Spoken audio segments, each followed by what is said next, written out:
Այսօր ես կպատրաստեմ տնական նագետներ։ Դրա համար մեզ հարկավոր է հավի կրծքամիս, ձու, պաքսիմատ, ալյուր և աղ։ Դե ինչ, անցանք գործի։ Պատրաստում եմ թանձրուկ։ Ավելացնում եմ 1 գդալ ալյուր։ Թողնում ենք թանձրուկը հանգստանա և անցնում ենք հավի դոշին։ Համեմում ենք աղով և կարմիր պղպեղով։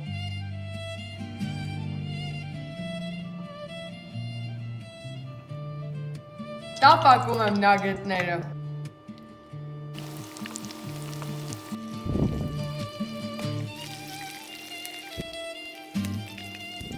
Դե ինչ, մեր ուտեստը պատրաստ է, մնում է համտեսենք։